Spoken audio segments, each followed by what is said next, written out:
En este video haremos un recorrido por las leyendas más inquietantes, casos perturbadores y teorías escalofriantes de nuestro país. Este iceberg es distinto a lo que has visto rondando por ahí. Incluye historias nuevas y poco conocidas que hemos recopilado para ti. Lo hemos creado a partir de una discusión en Reddit que dejamos en la descripción. Sin más, comencemos.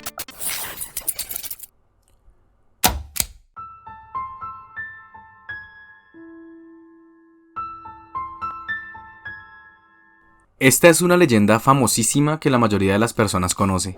Todo empezó a finales de los 90, en donde se corría el rumor que un operario tuvo un accidente en la planta de Bavaria y su dedo fue cercenado súbitamente, por lo que se rumoreó que te podría salir un trozo de dedo mientras tomabas la bebida.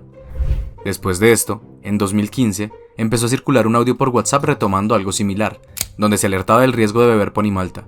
El mensaje asegura que un operario murió dentro de un tanque de almacenamiento de la planta donde se produce esta bebida. Según el rumor, su cuerpo habría contaminado varios lotes, poniendo en peligro la salud de miles de personas. En días pasados desapareció una persona en la planta de Ponimalta. En estos días el tanque de almacenamiento de Ponimalta se tapó, les tocó vaciar todo el tanque y encontraron el cuerpo de esa persona. En Twitter y Facebook comenzaron a circular fotos impactantes del supuesto cadáver y su levantamiento. Por supuesto, todo resultó ser falso. Las fotos del cadáver resultaron ser imágenes del famoso caso de Elisa Lam, una ciudadana china que se ahogó en un tanque de agua en un hotel en Los Ángeles en 2013.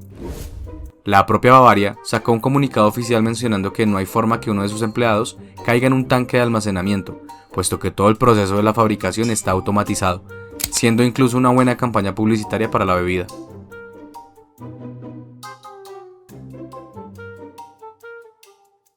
Se dice que hace casi un siglo, un sacerdote de apellido Chinchilla lanzó una maldición sobre lo que en su momento era un pueblo a las afueras de Bogotá. Chinchilla estaba furioso porque los habitantes ignoraban sus sermones y lo habían humillado, hasta golpeado públicamente. Por esto, el sacerdote condenó a Engativá a un eterno estado de pobreza y aislamiento. Según Chinchilla, la maldición se rompería solo si un papa besaba la tierra de Engativá. En 1968, el Papa Pablo VI llegó a Colombia y besó el suelo del aeropuerto El Dorado, ubicado en Fontibón, pero que geográficamente es Engativá, lo que muchos creyeron que se rompería la maldición. Sin embargo, a pesar de los avances y la modernización, los problemas persisten.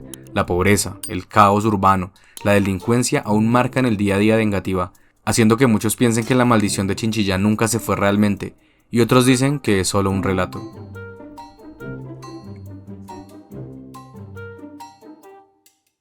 Este curioso hecho se suscitó en Cali, donde una mujer denunció que al abrir una lata de atún se encontró con trozos de papel prensado y cartón.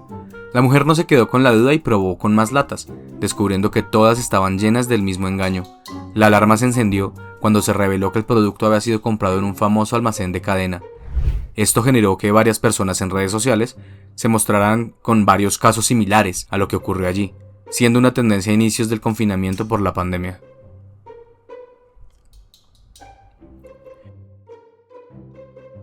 En una emisión del famoso programa radial El Cartel Paranormal de la Mega, Daniel Tres Palacios recibió la llamada de un oyente que no quiso revelar su identidad.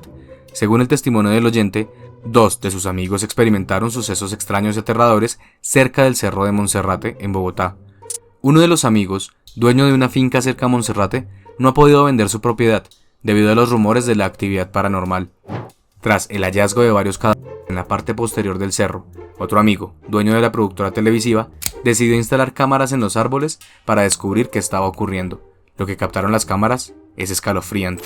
Ellos, a raíz de unas investigaciones, de una serie de cuerpos, de pedazos de cuerpos que empezaron a aparecer detrás de Monserrate, a raíz de tantas desapariciones, estamos hablando alrededor de 35 años, un poquito más. Ellos, a raíz de todas estas apariciones de estos restos de cuerpos, le entró la curiosidad e instalaron unas cámaras en los árboles.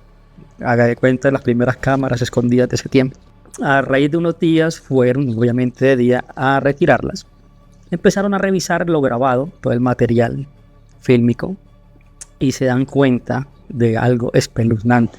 Unos seres que flotaban sobre los árboles, se trasladaban de árbol en árbol, haga de cuenta, flotando, levitando. Una levitación muy, muy suave. Y obviamente ahí quedó registrado cómo estos seres cogían a personas y las desmayaban. vivas. Chupaban su sangre, absorbían su sangre y parte de su carne también. Intrigado por las grabaciones, el director de la productora decidió investigar personalmente y se encontró con una mansión en la parte posterior del cerro. Allí fue recibido por un grupo de personas con tez extremadamente pálida, como si fueran extranjeros. Accedieron a una entrevista con la condición que no fuera transmitida. Sin embargo, alguien del equipo la televisó, desatando una serie de amenazas que obligaron al equipo a abandonar el país. Sospechando de dónde venían estos seres y de dónde estaban escondidos, dónde habitaban, deciden adentrarse detrás del cerro de Monserrate. Llegan hasta una mansión que hay allá. Hay una mansión, o había una mansión detrás de Monserrate, donde vivían estos seres. Al llegar allá se encuentran con unas personas normales, comunes y corrientes, seres humanos, que visten igual, normal, pero con una apariencia en su piel, en su tez pálida. Este señor, el director, decide confrontarlo, decide entrevistarlo. Y accede, no pasa nada. Estos seres, este es el jefe supuestamente de estos seres, decide atenderlo, concederle una entrevista, pero con la única condición de que esa entrevista no saliera al aire. Esa era la condición. Tipo acepta, dice sí, listo, perfecto, esta filmación no va a salir.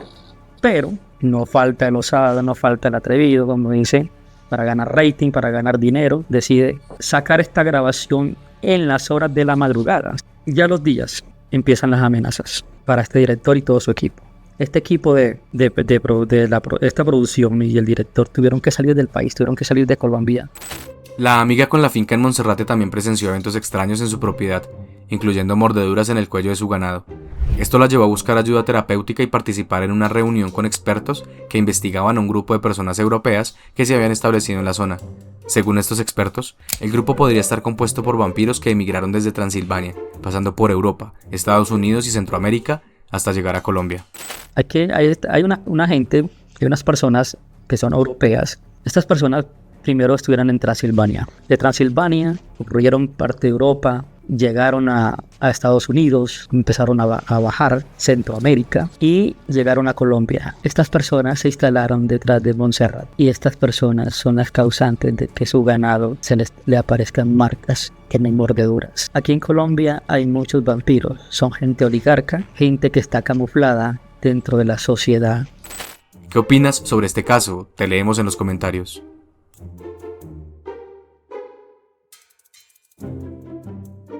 Según el escritor argentino Abel Basti, el señor del bigote llegó a Colombia en 1954, protegido por el entonces presidente colombiano Gustavo Rojas Pinilla y el gobierno de Estados Unidos. Basti sostiene que el señor de bigote no murió en el búnker, sino que se instaló en Tunja, Colombia, donde fue recibido por un círculo de simpatizantes de su partido, compuesto por académicos, militares y políticos conservadores. Entre ellos se encontraba Julius Sieber, un ex soldado de la SS y rector de la Universidad Pedagógica. Además, hay informes que sugieren que el Führer pudo haber asistido a la fundación de una empresa metalúrgica en la región. Esta teoría también menciona que el señor del bigote llegó a Colombia en un contexto en que varios países suramericanos acogían empresas alemanas en parte para protegerlas de la amenaza comunista durante los primeros años de la Guerra Fría. Es importante destacar que, según Basti, la llegada de Führer a Colombia también está vinculada a supuestos acuerdos entre Estados Unidos para proteger a algunos líderes del Tercer Reich después de la Segunda Guerra Mundial, en un esfuerzo por aprovechar sus conocimientos y evitar que cayeran en manos soviéticas. Sin embargo, esta teoría es muy controversial y carece de pruebas concluyentes.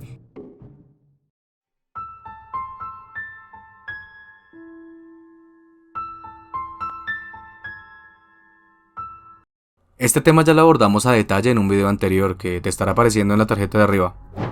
Desde la muerte de Gaitán han surgido diversas teorías sobre quién estuvo detrás del asesinato. Una de ellas sostiene que la KGB estuvo involucrada en el asesinato debido al contexto de la Guerra Fría y la competencia entre ideologías. Se argumenta que Gaitán, a pesar de su postura anticomunista, tuvo un breve encuentro con Fidel Castro y que su muerte fue parte de un complot comunista para desestabilizar la región. Otra nos dice que la CIA pudo haber tenido motivos para eliminar a Gaitán debido a su oposición a la United Fruit Company y sus críticas sobre la masacre de las bananeras. Se sugiere que la agencia intentó sobornarlo y, al fallar, optó por su eliminación física. Algunos relatos sugieren que sectores del Estado colombiano estaban detrás del asesinato, considerando a Gaitán una amenaza para el sistema establecido. Se menciona que agentes federales y estatales pudieron haber infiltrado el circuito de Gaitán para llevar a cabo el crimen. Finalmente, Hay teorías que indican que Gaitán fue traicionado por líderes de su propio partido. Las tensiones internas y rivalidades podían haber llevado a algunos de sus compañeros a colaborar en su asesinato, para eliminar una figura que ponía en peligro sus propios intereses. Pero, ¿tú qué piensas? ¿Cuál crees que fue el verdadero motivo? Te leemos en los comentarios.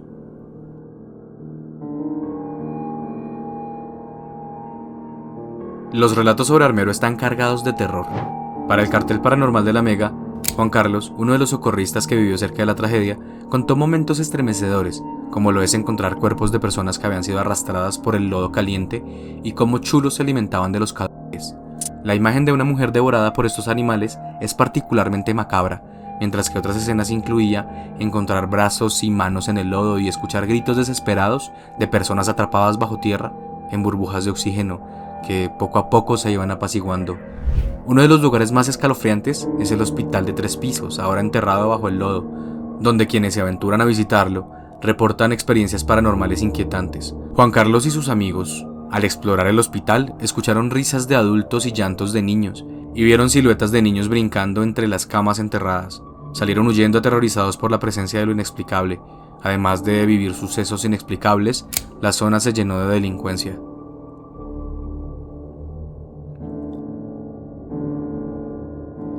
El 9 de marzo de 1687, la antigua Santa Fe de Bogotá, sacudida por un fenómeno que la historia ha marcado como los tiempos del ruido. Alrededor de las 10 de la noche, un estruendo aterrador resonó por toda la ciudad por al menos 15 minutos, seguido de un penetrante olor a azufre que impregnó el aire. El sonido fue tan perturbador que los habitantes aterrorizados salieron corriendo de sus casas, algunos desnudos o con poca ropa. Otros se refugiaron en la iglesia barricando las puertas en un intento desesperado por protegerse. Gregorio Portilla, profesor de la Universidad Nacional, menciona que, ante el caos, muchos ciudadanos creyeron que se trataba del juicio final, lo que llevó a una ola de confesiones y súplicas hacia los santos. La reacción generalizada fue de pánico y arrepentimiento, con la que la gente temiendo que el fin del mundo estaba cerca. Las teorías sobre el origen de este evento son variadas.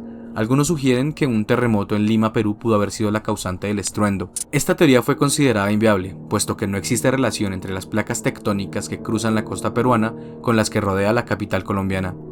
Otra teoría menciona que el ruido fue ocasionado por la creciente del río Fucha, lo cual generó una avalancha de rocas gigantes y que produjo el sonido.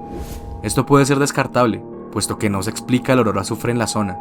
La más sonada es que un pequeño meteorito colisionó y pudo haber generado ondas de choque que generaron el ruido y dicho olor a azufre. Sin embargo, no se muestran registros de luces o llamaradas en el cielo como pasa en estos casos. Además, no se registraron fragmentos del meteorito, incendios o puntos de impacto. No obstante, la creencia más arraigada es que el sonido y el olor a azufre fueron señales de la presencia del demonio enviadas como un mensaje divino.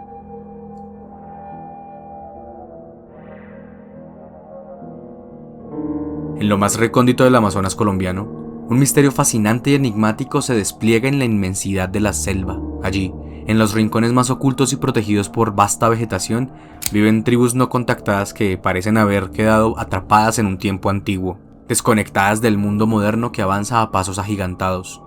Estos pueblos enigmáticos como los Nukak y los Cofán permanecen al margen de la civilización, en un perpetuo aislamiento voluntario. Su existencia desafía la lógica moderna como si el tiempo se hubiera detenido a su alrededor. Estas comunidades han elegido el silencio y el secreto como su refugio, preservando un modo de vida precolombino.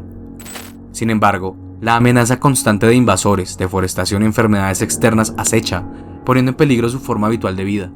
La presencia de estas tribus es un recordatorio viviente de lo que podría haber sido un enigma ancestral rodeado de mitos y leyendas, oculto en el corazón de la selva amazónica colombiana.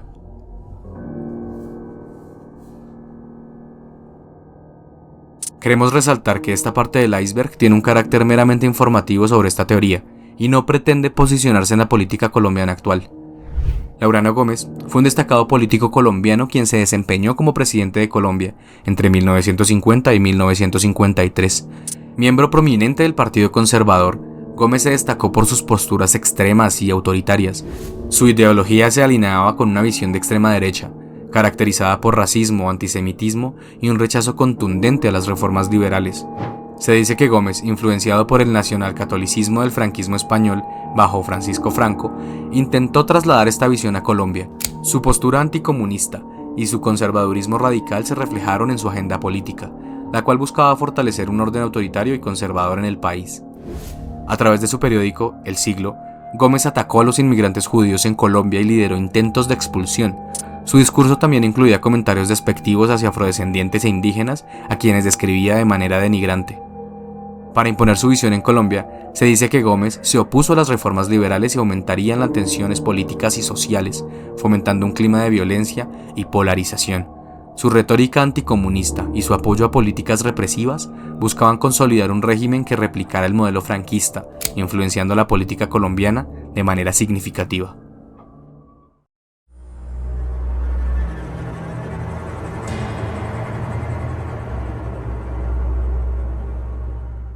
Para nadie es un secreto que el Salto de Tequendama, una cascada que los propios muiscas se sorprendieron con un gigante que golpeaba con fuerza las rocas y un ruido ensordecedor que callaba hasta los pájaros más persistentes, ha sido escenario múltiple de suicidios desde comienzos del siglo XX.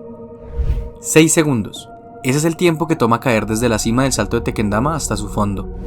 En esta parte del iceberg te contaremos algunas de las historias más impactantes relacionadas a suicidios en el Tequendama, dejando la aclaración que, si estás atravesando un momento difícil, recuerda que esta no es la solución. Hablar con alguien de confianza o buscar ayuda profesional puede marcar la diferencia. No estás solo, vale la pena seguir.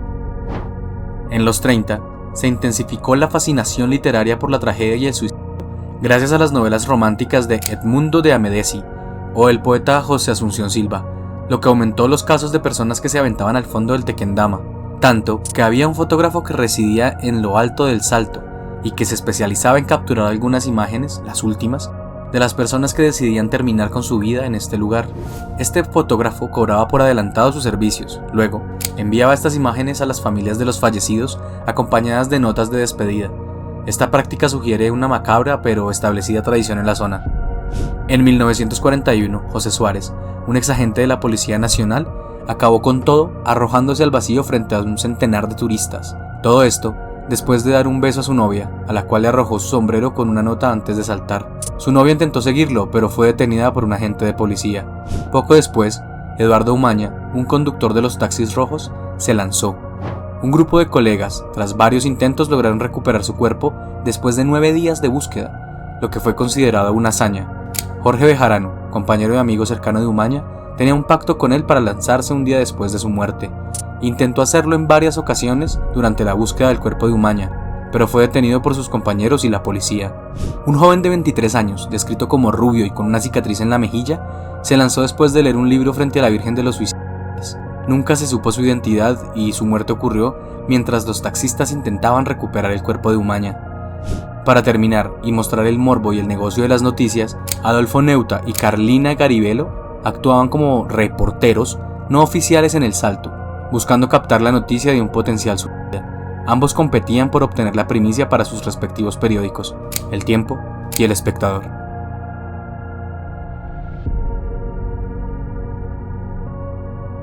La historia de las gemelas cabezonas en Las Palmas, Barranquilla, es uno de los casos paranormales más impactantes de la región Caribe de Colombia. La leyenda se centra en un edificio abandonado del antiguo Seguro Social, ubicado en la carrera 11 con calle 35, en el barrio Las Palmas, que se ha convertido en un sitio de relatos fantasmales desde su abandono en los 90. Solita y Rosita eran 2 gemelas que padecían hidrocefalia y fueron cruelmente apodadas las cabezonas. Según los relatos de los vecinos más antiguos, en los años 70, las gemelas fueron abandonadas por su madre en el cuarto de aseo del edificio. Una mujer encargada de la limpieza las encontró y, compadeciéndose de ellas, decidió cuidarlas a pesar de las anormalidades físicas de las niñas. Las gemelas vivieron allí hasta su misteriosa muerte. Desde entonces, varios residentes del barrio afirman haber sido testigos de fenómenos paranormales asociados a las gemelas. Se dice que durante las madrugadas se escuchan risas, palmadas y un canto perturbador dentro del edificio, donde las voces infantiles de Solita y Rosita parecen recitar una canción. Otros aseguran haberlas visto jugando o sentadas cerca de la escalera de acceso al antiguo edificio. La historia de las gemelas se ha convertido en una leyenda urbana que despierta miedo y curiosidad entre los habitantes de Barranquilla.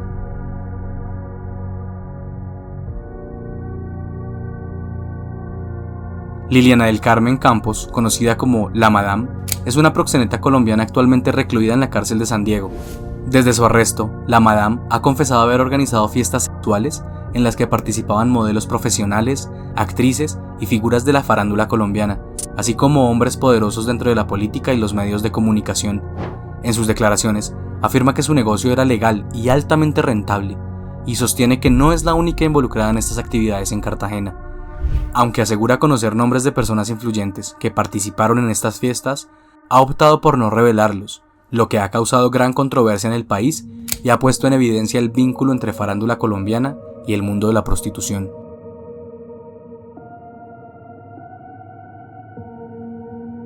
El caso de Miss Tanguita en Barbosa, Santander, ha generado gran controversia al conocerse. En este, niñas entre 5 y 11 años desfilaban en traje de baño ante los ojos de una multitud de personas que consumen una cantidad exorbitante de bebidas alcohólicas. El evento fue promovido por más de 20 años y en su momento fue defendido por la alcaldía local y algunos padres, quienes lo consideraban una actividad normal y parte de la cultura regional. Las imágenes del certamen han suscitado indignación generalizada debido a la evidente sexualización de menores en un contexto inapropiado. Este hecho ha sido completamente repudiado, ya que refleja una alarmante normalización de prácticas que podrían vulnerar los derechos de la dignidad de los niños y las niñas en un país con altos índices de abuso y explotación sexual.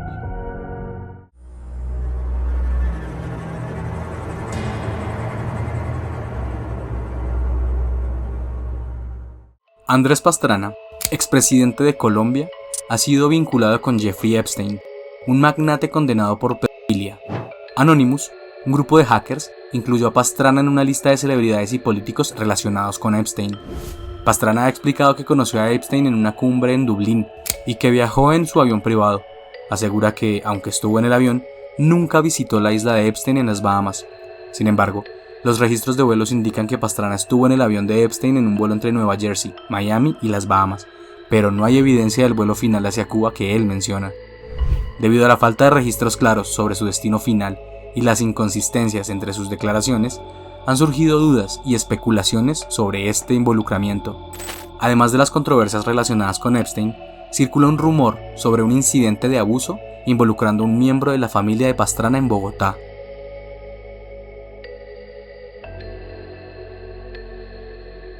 En el corazón del Bronx, lo que fue una de las zonas más temidas de Bogotá, Julián Quintana, director del CTI, desató una ola de terror con sus revelaciones sobre prácticas macabras descubiertas durante los allanamientos. Entre varias atrocidades, las autoridades encontraron canecas en las que se llevaban a cabo rituales de descomposición de cuerpos, específicamente de policías caídos. Pero lo más perturbador es que, tras disolver los cuerpos en ácido, los restos eran retirados y dejados adheridos en las paredes. Una grotesca exhibición de impunidad y crueldad. Imágenes de tanques de ácido y restos desfigurados revelan una práctica que va más allá de lo imaginable. Este hallazgo resalta la sombría realidad de la violencia en Bogotá. Los detalles de estos actos atroces sumergen a la comunidad en un misticismo oscuro, dejando una marca indeleble sobre lo que fue este círculo de terror cerca de la Plaza de los Mártires.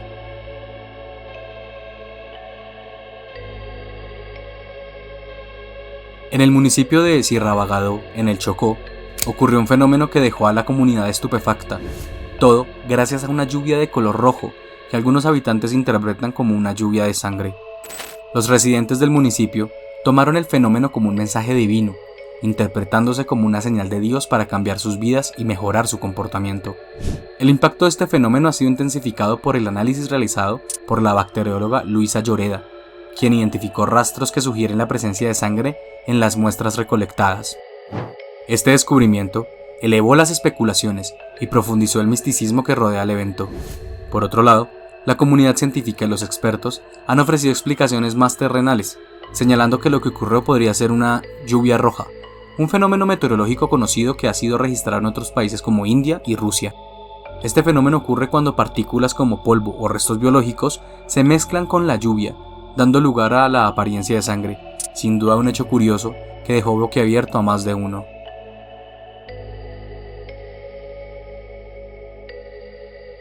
No se tiene tanta información de este caso, pero se comenta que en este instituto, en la década de los 70s, se hacían experimentos con pacientes terminales y no tenían familiares que se preocupasen por ellos. Desde lobotomías, trasplantes de órganos de animales, hasta amputación de extremidades. todo con el fin de explorar los límites de la ciencia médica sin la supervisión de las autoridades o el consentimiento de los propios pacientes. Se dice que los médicos involucrados en estos experimentos estaban obsesionados con encontrar nuevas formas de prolongar la vida y desarrollar tratamientos innovadores, aunque esto significara sacrificar la dignidad y los derechos de los individuos que consideraban descartables. Los rumores apuntan a que algunas de estas prácticas se realizaban en sótanos ocultos del instituto, lejos de la vista del personal regular y de cualquier visitante ocasional. Los pacientes, en su mayoría personas vulnerables y olvidadas por la sociedad, eran sometidos a procedimientos crueles que incluían la inserción de dispositivos experimentales, la administración de sustancias químicas desconocidas y la exposición a niveles peligrosos de radiación. Se cuenta que algunos de los pacientes sobrevivieron a los experimentos, pero quedaron marcados física y mentalmente, mientras que otros no tuvieron tanta suerte y perecieron en medio de los procedimientos, siendo sus cuerpos utilizados para más estudios macabros. A medida que la historia fue saliendo a luz, el instituto intentó borrar todo rastro de los experimentos, destruyendo documentos y negando cualquier implicación en tales actividades.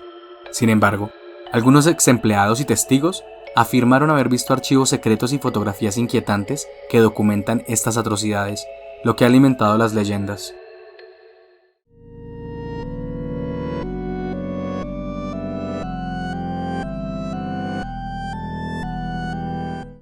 En 1945, un hallazgo perturbador conmocionó al país, cuando en la bodega del ferrocarril del norte de Bogotá se descubrió un baúl de lata con un olor nauseabundo. Al abrirlo, los trabajadores encontraron el cadáver retorcido de una niña desconocida, envuelto en un polvo extraño.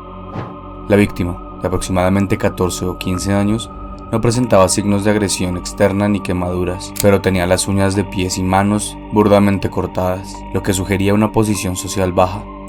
Junto al cadáver se halló un sobre con el nombre Mercedes García de Ariza y un mensaje en su interior que decía: «Guárdelo en el caidizo de Luisa». Estos mensajes aparentemente sin sentido fueron interpretados como un intento del asesino de confundir a las autoridades o como parte de un juego macabro. La frase «caidizo de Luisa» resultó especialmente enigmática, ya que un caidizo se refiere a una extensión de una casa, lo que podría implicar que el asesino veía el cadáver como un objeto que debía guardarlo o esconderlo, tal vez como un trofeo. Una de las teorías más extrañas sostenía que el crimen fue cometido por un grupo masónico durante un ritual. Esta hipótesis se basa en las iniciales del nombre del sobre y en el supuesto color rojo del baúl.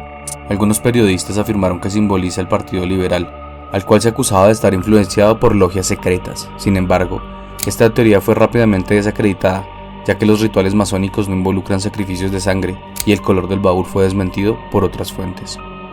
Otro rumor extendido fue el que el cadáver pertenecía a una víctima de una quemadura por un accidente doméstico que, al no ser reclamado, fue utilizado por estudiantes de medicina en una broma macabra. Según esta versión, el cuerpo habría sido trasladado al ferrocarril para engañar a la policía. Esta teoría fue contradicha por informes de testigos y análisis forenses que indicaban que el cadáver no presentaba signos de haber sufrido quemaduras. Una hipótesis más plausible, aunque igualmente carente de pruebas contundentes, sugería que el crimen fue cometido por una familia adinerada que quería deshacerse de una empleada doméstica. Según esta versión, la familia habría plantado pistas falsas para desviar la atención y cubrir su implicación en el asesinato. Sin embargo, la falta de evidencia concreta y la imposibilidad de identificar a la víctima dejaron esta teoría en el ámbito de la especulación. A pesar de décadas de investigaciones, el misterio del baúl escarlata sigue sin resolverse.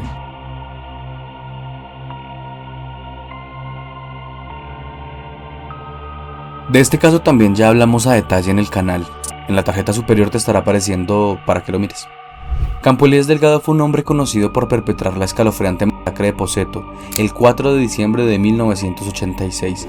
Este fue uno de los eventos más impactantes y sangrientos en la historia criminal colombiana. Ese día, Delgado inició su recorrido asesinando a una de las alumnas de inglés en su departamento. Luego regresó al edificio donde vivía y tras un altercado, acabó con su madre de un disparo y prendió fuego a su cuerpo. En su camino por el edificio, gritó «¡Fuego!» para engañar a los residentes y cuando estos abrieron las puertas, les apuntó acabando con 6 personas más. Posteriormente se dirigió al restaurante Poceto, donde cenó tranquilamente antes de comenzar a disparar indiscriminadamente contra los comensales. En cuestión de minutos acabó con 22 personas e hirió otras 15. No está claro si murió por la policía o si se disparó durante el tiroteo. Este trágico evento dejó una huella imborrable y ha sido tema de múltiples análisis, incluyendo la novela Satanás del escritor Mario Mendoza, quien conoció personalmente a Delgado. La masacre de Poseto es recordada por su brutalidad y por el perfil perturbador de su autor, quien era conocido por su comportamiento antisocial y su resentimiento hacia su madre.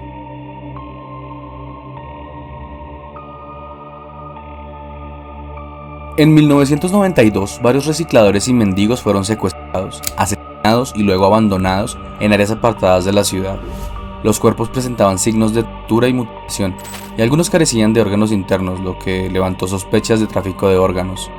Las investigaciones apuntaron hacia la Universidad Libre de Barranquilla, donde se encontraron restos humanos en mal estado, presuntamente usados para prácticas médicas. 3 personas, entre ellas un profesor y un empleado de la universidad, fueron acusados de ser los principales responsables de estos crímenes. Sabía que iba, por lo menos para este semestre, iban a comprar un cerebro precisamente. Por comentarios sé que lo iba a comprar, al final no sé si lo llegó a comprar o qué, pero sí escuché que lo iba a comprar. Los testigos declararon que los indigentes eran engañados con promesas de trabajo o comida, y luego llevados a lugares donde acababan con ellos. Las investigaciones revelaron varias teorías sobre el motivo de estos crímenes, incluyendo la posible venta de órganos a estudiantes de medicina para prácticas anatómicas. Sin embargo, la Universidad Libre y algunos de los acusados negaron todas las acusaciones, alegando que no habían pruebas concluyentes sobre la venta de estos. Somos tropicales, somos colombianos, somos caribes, tenemos una imaginación febricitante. En 1994, después de un largo juicio, los principales acusados fueron absueltos por falta de pruebas sólidas que confirmaran su participación en el tráfico de órganos. A pesar de la absolución, el caso dejó una mancha indeleble en la reputación de la universidad y de las personas implicadas.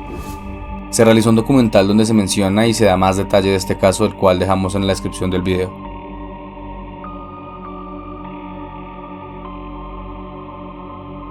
Este caso es muy conocido, sin embargo no puede faltar en un iceberg de Colombia. El Teatro Faenza, inaugurado en 1924 en el centro de Bogotá, fue originalmente un lugar emblemático para la proyección de películas y la realización de eventos culturales. Sin embargo, con el tiempo y el cambio demográfico del centro de la ciudad, el teatro comenzó a decaer. Durante los años 70, se transformó en un espacio donde se filmaron películas para adultos, marcando un giro drástico en su propósito original. En este periodo de decadencia, surgieron historias inquietantes sobre la grabación de películas de cine snuff en el teatro. Este tipo de filmes muestran crímenes reales sin efectos especiales. Según estos rumores, en el teatro se torturaba y desmembraba a personas reales para crear las películas que se vendían en el mercado negro. Aunque nunca se ha encontrado prueba concluyente, estos relatos han alimentado una atmósfera de misterio y terror alrededor del lugar. En el 2017, la revista Shock publicó una entrevista que revivió el macabro mito de Faenza. En el artículo, un actor relató cómo estuvo a punto de ser víctima de una de estas grabaciones, pero logró escapar antes de que las cámaras comenzaran a rodar. Pero me planteó un problema tan tentador, ¿no? Una buena plata por hacer unas escenas de corte muy natural. Tú sabes que los actores caminamos mientras repasamos los textos y me metí y me dieron ganas de ir al baño y de pronto pasé por algún lugar y cuando me asomo allá me quedo mirándolos y le dice que no se vaya a dar cuenta el tipo que esto no es natural sino es real. Yo, perdóneme la palabra, me caí aquí afuera, ahí mismo caí. No sé, como pude cojeando salí pues de ahí para allá, volteé por esa cuadra allá con el temor de que me estuvieran siguiendo y todo eso y me perdí. Según otros testimonios, las escenas iban a ser tan reales que el camarógrafo quedaría cubierto de sangre.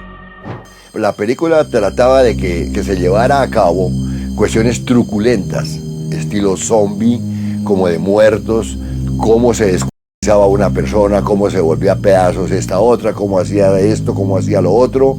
Asesinatos impresionantes y más que todo muy desgarradores. O sea que íbamos a trabajar con sangre que hasta el camarógrafo se iba a untar. Estos testimonios, junto con el hallazgo de un sótano con herramientas de tortura durante la remodelación del teatro en 2004, han mantenido viva la leyenda urbana de que Faenza es un teatro de cine snuff en Bogotá de los años 70.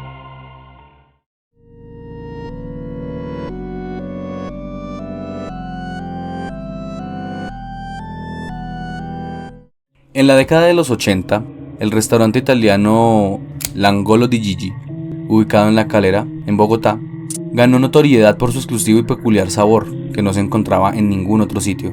Fundado por el chef italiano Gigi Ferruso, el restaurante rápidamente se convirtió en el lugar frecuentado por la élite capitalina. Sin embargo, surgieron inquietantes rumores de que Ferruso utilizaba carne humana en sus platos, lo cual generó un escándalo que llevó al cierre del restaurante.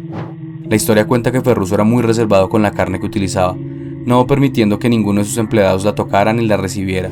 Se rumoreaba que los cadáveres utilizados para la carne provenían de la guerra y del narcotráfico, suministrados por miembros corruptos de la policía. Esto se sustenta en que el chef comenzó a codearse con los políticos más ilustres y polémicos de la nación. Además, su personalidad y forma de vestir comenzaron a cambiar notoriamente, al punto de compararlo con la personalidad de un mafioso. En su momento, se escuchó el testimonio de un supuesto ex integrante del F2, es decir, la policía secreta, quien afirmaba que el día de la toma de Palacio de Justicia le dieron la orden de dejar entrar al chef para que seleccionara los cuerpos más rellenos. El chef huyó del país cuando las acusaciones comenzaron a ganar fuerza, dejando un halo de misterio y horror en torno al restaurante. Hasta la fecha, estas afirmaciones nunca han sido confirmadas ni desmentidas oficialmente, dejando al caso como una leyenda urbana que aún perturba a quienes la escuchan.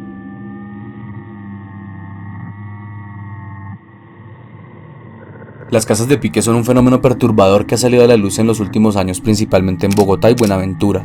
Estos lugares, llamados así por la brutalidad de los actos que allí se llevaban a cabo, son utilizados por organizaciones criminales para capturar, nombrar y asesinar personas, principalmente como una forma de enviar mensajes de terror a grupos rivales o a la comunidad. En Bogotá, la policía ha identificado varias de estas casas en barrios como Patio Bonito, El Amparo, San Bernardo y Chapinero. Las investigaciones han revelado escenas macabras, cuerpos desmembrados, rastros de sangre y herramientas utilizadas para estos crímenes. En algunos casos, se encontraron cuerpos con múltiples heridas de arma blanca y otros signos de tortura. En Buenaventura, las casas de pique también están asociadas con la violencia extrema relacionada con el narcotráfico y los grupos criminales. Este puerto en la costa pacífica de Colombia ha sido escenario de una violencia desmedida, donde las bandas criminales utilizan estos lugares para justiciar a aquellos que consideran traidores o enemigos. Con el término picar, se busca eliminar al adversario y enviar un claro mensaje a la comunidad sobre quién tiene el control. La revelación de la existencia de estas casas ha provocado una gran alarma pública y ha llevado operativos de la policía y la fiscalía para identificar y desmantelar estos sitios.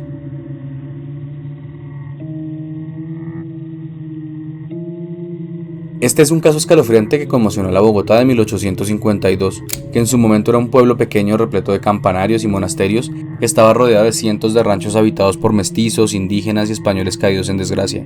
Era un día como cualquier otro para el soldado Pedro Siachoque, cuando decidió explorar las montañas que rodeaban a la pequeña Bogotá. Al acercarse a una vieja casona abandonada, sus oídos captaron aullidos y susurros diabólicos que parecían surgir del inframundo. Intrigado y lleno de valentía, decidió investigar.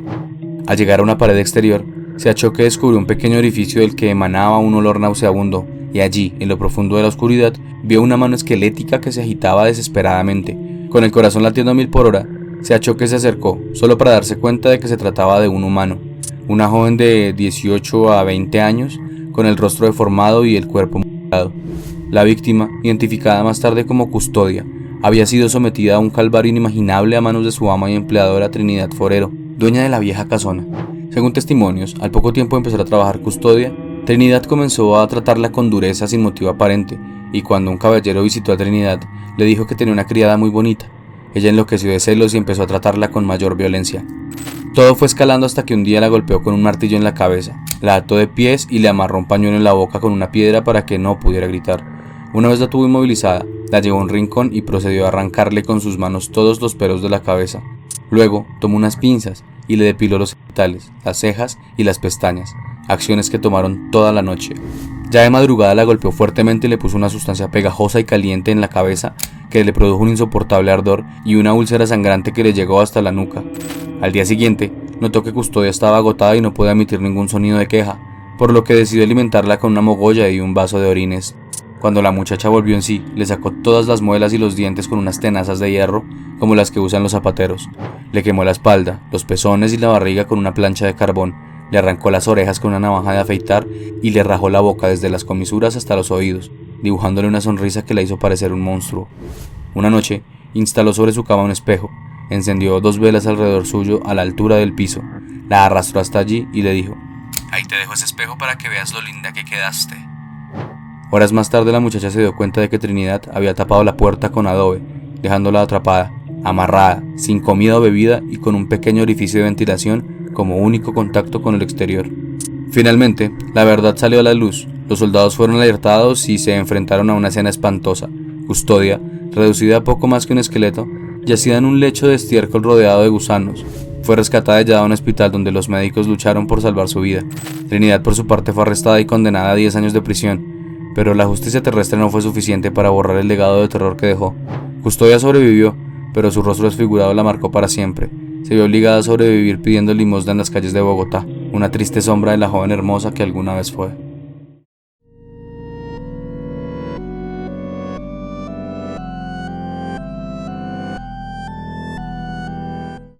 En la neblina de la madrugada colombiana de 2008, un misterio inquietante envolvió a los espectadores del canal RCN. Durante 3 noches entre agosto y noviembre, alrededor de las 4 de la mañana, cuando la ciudad dormía y la programación habitual llegaba a su fin, el canal RCN transmitió algo fuera de lo común.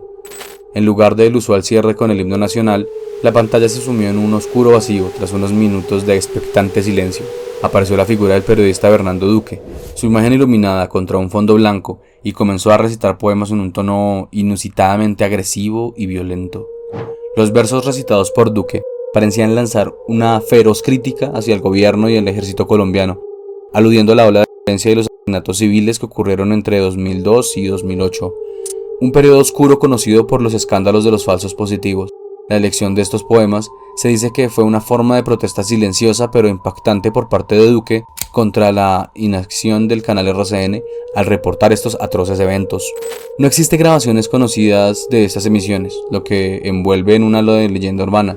Quienes aseguran haber presenciado las transmisiones describen una mezcla entre miedo y desconcierto, atrapados por la inquietante poesía de Duque y la atmósfera surrealista creada por la inesperada interrupción. El hecho de que no haya registros visuales de estas emisiones ha alimentado las especulaciones y los rumores, manteniendo vivo el misterio a lo largo de los años. Añadiendo una capa de intriga al enigma, en 2022 surgió un relato de un supuesto camarógrafo retirado de RCN, apodado Eddie, para proteger su identidad.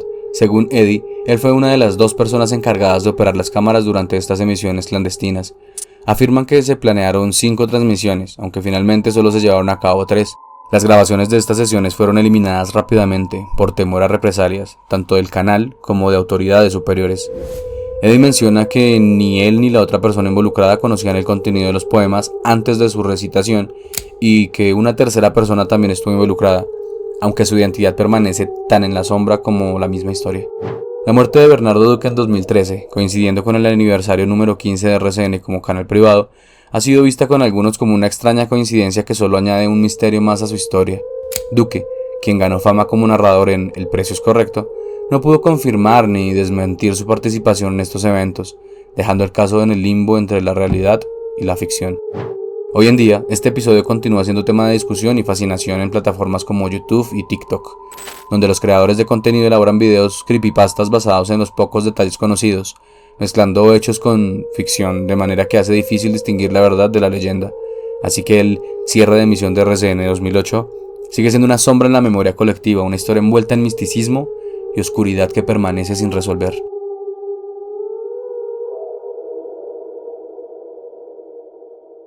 Camilo Torres Tenorio y Manuel Rodríguez Tórices fueron próceres de la independencia de Colombia en 1810. Durante un tiempo fueron presidentes de lo que en ese entonces se llamaban las Provincias Unidas de Nueva Granada, hasta que en 1815 se lanzó una expedición de reconquista por España. Habiendo perdido varias batallas, Torres y Tórices intentaron huir a Popayán, pero los capturaron. En la madrugada del 5 de octubre de 1816 los fusilaron. Luego el cuerpo de Torres fue desmembrado y ubicaron sus extremidades en las 4 entradas de la ciudad para horrorizar a la población, y su cabeza, cuyo rostro había sido desfigurado por las balas, fue colocada en una lanza en la plaza para mayor escarnio público. Sus restos nunca fueron encontrados.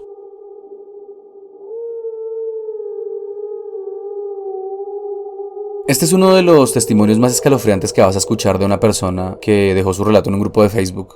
La historia de Luisa dice así: yo estudio historia y hace por ahí 2 años estaba haciendo una investigación con unos amigos sobre la indigencia en Medellín. Todo muy bien, encontré testimonios útiles para mi trabajo y yo siempre les llevaba pastel de pollo o palitos de queso por el favor de darme información y contar sus historias. Empecé a notar que no comían la carne de las cosas que les llevaba, siempre sacaban esa parte y se comían el resto. Hasta que un día no pude más con la curiosidad y pregunté por qué no comían carne y me contestó uno de los más ancianos: mija, es que a nosotros ya no nos gusta esta carne, nosotros nosotros todos los días vamos a nuestro propio restaurante. Quedé sorprendida y con muchas dudas, pero no dije nada en ese momento porque los demás empezaron a mirar mal al viejito para que hiciera silencio. Al día siguiente, era el último día de trabajo con ellos y al terminar muchos fueron muy afectuosos y agradecidos, pero uno de ellos dijo algo que me traumó del todo. Lástima, Mona, que a usted no la pudimos llevar al restaurante. De inmediato el anciano se levantó y me dijo: venga, yo la acompaño que esto aquí se puso maluco. Ya cuando estábamos lejos de ellos me contó todo. Tenemos un comedor comunitario en las alcantarillas. Se va moviendo de un lugar y es comunitario porque usted mismo lleva la carne. La carne generalmente son mujeres que mató otra persona o que ellos mismos escogen. Y usted la habían escogido hace rato, Mona. Pero decidimos que no, porque había sido una de las pocas personas que se nos arrima sin asco y nos pone una sonrisa bien bonita. Pero en la noche es a otro precio y de otro color, porque una vez la consumes esa carne, es como cualquier droga adictiva. Y así llegamos al final de este fascinante recorrido. Hemos explorado desde los mitos más conocidos hasta los casos más oscuros y misteriosos que han dejado a más de uno con la piel de gallina. Este trabajo nos tomó horas de investigación y edición, y su apoyo sería de gran ayuda para seguir creando contenido de calidad. Si les gustó este video y quieren seguir explorando estos temas con nosotros, no olviden darle like y suscribirse al canal. También dejen sus comentarios abajo sobre cuál de estos misterios les llamó más la atención, o si conocen alguna historia que les gustaría ver en un próximo video. Feliz noche.